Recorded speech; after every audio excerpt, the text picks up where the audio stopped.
ത്രിയേക ദൈവത്തിന് സ്തുതി. ഒരു സുപ്രഭാതം കൂടെ ഈ ഭൂമിയിൽ നിങ്ങളോട് ഒരുമിച്ചായിരിക്കാൻ തക്കവണ്ണം വൻകൃപ നൽകി നമ്മളെ അനുഗ്രഹിച്ച നമ്മുടെ കർത്താവിനെ നന്ദിയോടെ സ്തുതിക്കുന്നു. ഇന്ന് നിങ്ങളോട് ഒരുമിച്ച് ആലോചിക്കുവാനായിട്ട് കിട്ടിയിരിക്കുന്ന വിഷയം വിശുദ്ധ സങ്കീർത്തനങ്ങൾ 23:1. യഹോവ എൻ്റെ ഇടയനാകുന്നു, എനിക്ക് മുട്ടുണ്ടാകുകയില്ല. നമുക്കെല്ലാവർക്കും സുപരിചിതമായിട്ടുള്ള ഒരു വാക്യമാണ്, അല്ല അധ്യായമാണിത്. എൻ്റെ കൊച്ചു ചെറുപ്പത്തിൽ മാതാപിതാക്കളെ ഏറ്റവും ആദ്യം പഠിപ്പിച്ച അധ്യായമാണ് സങ്കീർത്തനങ്ങൾ 23. അത് തന്നെയാണ് എൻ്റെ മക്കളെയും ഞാൻ പഠിപ്പിച്ചത്. എല്ലാവരും ആദ്യം എഴുതാനും വായിക്കാൻ അറിയില്ലാത്ത സാഹചര്യങ്ങളിൽ ഏറ്റവും ആദ്യം പഠിക്കുന്ന ഒരു വചനമാണ്. അന്നേരമൊന്നും അതിൻ്റെ അർത്ഥമൊന്നും കൃത്യമായിട്ട് അറിയില്ലായിരുന്നു.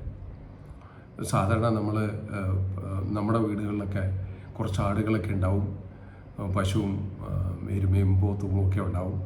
പക്ഷെ ഇങ്ങനെ ആടിനെ തീറ്റുന്ന ഇടയനെയൊന്നും നമ്മൾ കണ്ടിട്ടില്ല. അതുകൊണ്ട് എന്താണ് ആ അർത്ഥമെന്ന് കൃത്യമായിട്ട് മനസ്സിലായില്ല. വലുതായി കഴിഞ്ഞതിന് ശേഷമാണ് മനസ്സിലായത് ആട് എന്താണെന്നും അല്ലെങ്കിൽ ഇടയൻ എന്താണെന്നും മേയ്ക്കാൻ പോകുന്നത് എങ്ങനെയാണെന്നും ഒക്കെ മനസ്സിലാകുന്നത്. നമ്മൾ ഈ ആടിൻ്റെയും ഇടയൻ്റെയും ഒക്കെ കഥ കാണുമ്പോൾ അല്ലെങ്കിൽ കാര്യങ്ങൾ മനസ്സിലാക്കുമ്പോൾ ആ ഇടയൻ ആടുകളുടെ കൂടെയാണ് എപ്പോഴും ഉണ്ടാകുക. ആടുകളുടെ എന്ത് ആവശ്യത്തിനാണ് ഇടയൻ കൂടെയുണ്ട്. ആ ഇടയൻ പോകുന്ന സ്ഥലത്ത് ആടുകൾ പോകും. അവർക്ക് ഈ ആടുകൾക്ക് എന്തെങ്കിലും ആവശ്യമുണ്ടെങ്കിൽ ഇടയൻ്റെ അടുത്ത് സ്നേഹപ്രകടനമൊക്കെ ആയിട്ട് ചെല്ലും. അത് കാണുമ്പോൾ ആ ഇടയന് മനസ്സിലാവും എന്താണ് വേണ്ടതെന്ന്. മുള്ളിൻ്റെ ഇടയിലോ കല്ലിൻ്റെ ഇടയിലോ ഒക്കെ ചെന്ന് പെട്ട് കഴിഞ്ഞാൽ യാതൊരു കേടും കൂടാതെ വളരെ സുരക്ഷിതമായിട്ട് അവിടെ നിന്ന് വെടിവിച്ചു കൊണ്ടുവരുന്ന ഒരു ഇടയനാണ് നമുക്ക് കാണുന്നത്. ആ ഇടയൻ്റെ സന്നിധിയിൽ അവരെപ്പോഴും ചേർന്നിരിക്കുകയാണ്. അവരുടെ എല്ലാ ആവശ്യങ്ങളും ആ ഇടയനോടാണ് പറയുന്നത്. അവരുടെ എല്ലാ സങ്കടങ്ങളും എല്ലാ സന്തോഷങ്ങളും അവർ പങ്കുവയ്ക്കുന്നത് ഇടയനോട് കൂടിയാണ്. അതാണ് നമ്മളെ കാണിച്ചു തരുന്ന ഏറ്റവും വലിയ ഒരു അനുഗ്രഹം. നമ്മുടെ സൃഷ്ടികർത്താവ് നമ്മോട് കൂടെ ഉണ്ട് എന്നുള്ള ആ ഉറച്ച വിശ്വാസം, നമ്മുടെ കർത്താവും രക്ഷിതാവും യേശു ക്രിസ്തു നമ്മോട് കൂടെ ഉണ്ട് എന്നുള്ള ആ ഉറപ്പ്, അതായിരിക്കണം നമ്മളും കർത്താവും തമ്മിലുള്ള ബന്ധം. എനിക്ക് എത്ര പ്രയാസങ്ങൾ വന്നാലും എനിക്ക് എത്ര ബുദ്ധിമുട്ടുകൾ വന്നാലും എൻ്റെ കൂടെ ഇരിക്കുന്ന, എന്നെ എപ്പോഴും കാത്തു സംരക്ഷിക്കുന്ന എൻ്റെ ഇടയനാണ് എൻ്റെ കർത്താവ് എന്ന ഉറച്ച വിശ്വാസമുണ്ടെങ്കിൽ നമ്മുടെ ജീവിതത്തിൽ നമ്മൾ പതറുകയില്ല, നമ്മൾ തളരുകയില്ല. നമ്മൾ പ്രയാസങ്ങളും ബുദ്ധിമുട്ടുകളൊക്കെ വരുമ്പോഴും നമ്മൾ തകർന്ന തരിപ്പണമാകില്ല. കാരണം എന്നെ സംരക്ഷിക്കുന്ന എൻ്റെ ഇടയൻ എൻ്റെ കൂടെയുണ്ട്. എന്ത് പ്രയാസങ്ങൾ എപ്പോഴും വന്നാലും എനിക്ക് വിടുതൽ നൽകുന്ന, എൻ്റെ നൽകുന്ന എൻ്റെ പിതാവ് നമ്മോട് കൂടെയുണ്ട് എന്നുള്ള ഉറച്ച വിശ്വാസം ഉണ്ടെങ്കിൽ എത്ര വലിയ പ്രശ്നങ്ങൾക്കും പരിഹാരം അവൻ നൽകുമെന്നുള്ള ഉറപ്പ് നമുക്കുണ്ടെങ്കിൽ നമുക്കൊരിക്കലും വിഷമിക്കേണ്ടി വരില്ല. നമ്മൾ തളർന്നു പോവുകയില്ല. ആ രക്ഷിതാവിൻ്റെ സന്നിധിയിലേക്ക് നമുക്ക് ചേർന്നിരുന്നാൽ നമുക്ക് എത്ര പ്രയാസപ്പെട്ട പ്രശ്നങ്ങളാണെങ്കിലും അതിനൊരു സൊല്യൂഷൻ നൽകുവാൻ അവന് സാധിക്കും. മകനെ, മകളെ, നീ തകർന്നിരിക്കുകയാണോ? നിന്നെ ആരും നോക്കാനില്ല, നിന്നെ ആരും കേൾക്കാനില്ല, നിന്നെ ആരും ശ്രദ്ധിക്കുന്നില്ല, എനിക്ക് പങ്കുവയ്ക്കാൻ ആരുമില്ല, എന്നെ സംരക്ഷണം ചെയ്യാൻ ആരുമില്ല, എന്നെ കേൾക്കാൻ ആരുമില്ല, എന്നെ സ്നേഹിക്കാൻ ആരുമില്ല, എൻ്റെ ബുദ്ധിമുട്ടും പ്രയാസങ്ങളും കണ്ടിട്ടും കാണാതെ നടിക്കുന്ന എല്ലാവരുമാണ് എൻ്റെ കൂടെയുള്ളത്, എൻ്റെ പ്രശ്നങ്ങൾക്ക് പരിഹാരമായ ആരുമില്ല. ഇതാണോ നിൻ്റെ ചിന്ത? വിഷമിക്കേണ്ട.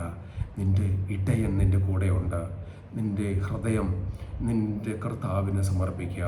നിൻ്റെ എല്ലാ ആവശ്യങ്ങളും ആഗ്രഹങ്ങളും പ്ലാനുകളും പദ്ധതികളും എല്ലാം കർത്താവിൻ്റെ സന്നിധിയിലേക്ക് സമർപ്പിക്കുക. അവനോട് കൂടെയിരിക്കുക. അവൻ വഴി നടത്തും. ഒരു മുട്ടും അവൻ തരികയില്ല. പ്രയാസങ്ങളൊക്കെ ഉണ്ടാകാം. ജീവിതത്തിൽ പ്രയാസങ്ങളില്ലാത്ത ഒരു ജീവിതവും ഉണ്ടാവില്ല.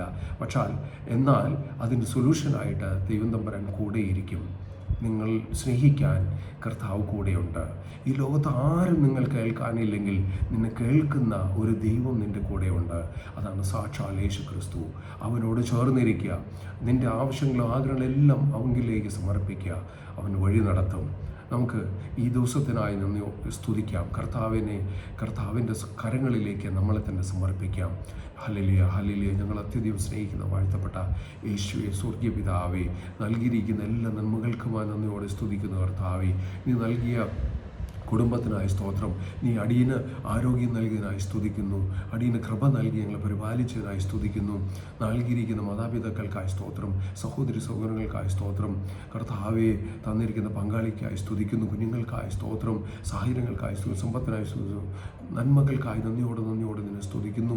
എല്ലാ നന്മകൾക്ക് നന്ദിയുള്ളവരായി ജീവിപ്പാൻ തക്കണം ഞങ്ങളെ നീ ക്രമീകരിക്കണമേ. അടിയങ്ങൾ ഏഴുകളും പാപികളുമാകുന്നു. അടിയങ്ങൾ ദോഷികളാകുന്നു. നീ നൽകിയ നന്മകൾക്കൊന്നും നന്ദിയില്ലാത്തവരായി അടിയങ്ങൾ ജീവിച്ചിട്ടുണ്ട്. കർത്താവെ, അടിയങ്ങളോട് പൊറുക്കണമേ. കർത്താവെ, പലപ്പോഴും നിന്നെ അടിയങ്ങൾ മറന്നുപോയി. കർത്താവെ, അടിയങ്ങളോട് പൊറുക്കണമേ. ദൈവമുണ്ടോ എന്ന് ഞങ്ങൾ ചോദിച്ചിട്ടുണ്ട്. കർത്താവ്, അടിയങ്ങളോട് പൊറുക്കണമേ. അടിയങ്ങൾ ഏഴുകളും ബലഹീനരും പാപികളും ദോഷികളും ആകുന്നു. കർത്താവെ, അടിയങ്ങളോട് പൊറുക്കണമേ. അടിയങ്ങളെ കഴുകണമേ. ഹിമം പോലെ വെളുപ്പിക്കണമേ. അടിയങ്ങളെ ശുദ്ധീകരിക്കണമേ. കർത്താവെ, നിന്റെ തൃപാദത്തിൽ നീ മറച്ചു കൊള്ളണമേ. ജീവിക്കുന്നവങ്ങൾ നിനക്ക് വേണ്ടി ജീവിപ്പാൻ, മരിക്കുന്നവങ്ങൾ നിനക്ക് വേണ്ടി മരിപ്പാൻ ഞങ്ങളുടെ ജീവിതത്തെ നീ ക്രമീകരിക്കണമേ. കർത്താവെ, നൽകിയിരിക്കുന്ന എല്ലാ നന്മകൾക്കും നന്ദിയുള്ളവരായി ജീവിപ്പാൻ തക്കണം ഞങ്ങളെ വാഴ്ത്തി അനുഗ്രഹിക്കണമേ. ഞങ്ങളുടെ സകല ബുദ്ധിമുട്ടുകളും ഞങ്ങളുടെ സകല പ്രയാസങ്ങളും കർത്താവെ നിന്റെ തൃപാദത്തിലേക്ക് സമർപ്പിക്കുന്നു. ഞങ്ങളെ കേൾക്കാൻ ആരുമില്ലല്ലോ കർത്താവെ. ഞങ്ങളുടെ കാര്യങ്ങൾ നടത്തി തരാൻ ആരുമില്ലല്ലോ കർത്താവെ. ഞങ്ങൾ തകർന്നു പോയിരിക്കുകയാണല്ലോ കർത്താവെ. ഞങ്ങൾക്ക് തുണയാ ആരുമില്ലല്ലോ നാഥ. നീ കൂടെ ഇരുന്ന് അനുഗ്രഹിക്കണമേ. കർത്താവെ, ഞങ്ങൾ പോകുന്ന വഴികളെ നീ കാണിച്ചു തരണമേ.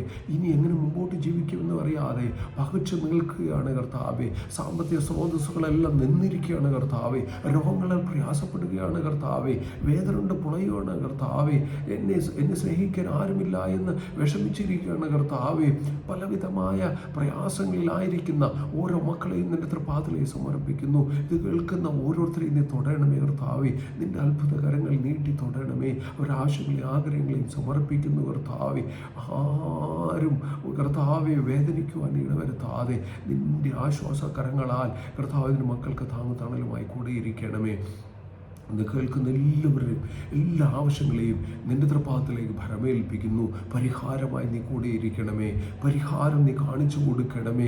കർത്താവ്, ഒരാത്മാവും നശിച്ചു പോകാൻ ഇടയാക്കാതെ നിന്റെ ചിറന്മറയിൽ അവരെ നീ മറക്കണമേ. അവരുടെ നല്ല ആഗ്രഹങ്ങളെ നീ സാധിച്ചു കൊടുക്കണമേ. സമൃദ്ധമായി നീ അനുഗ്രഹിക്കണമേ.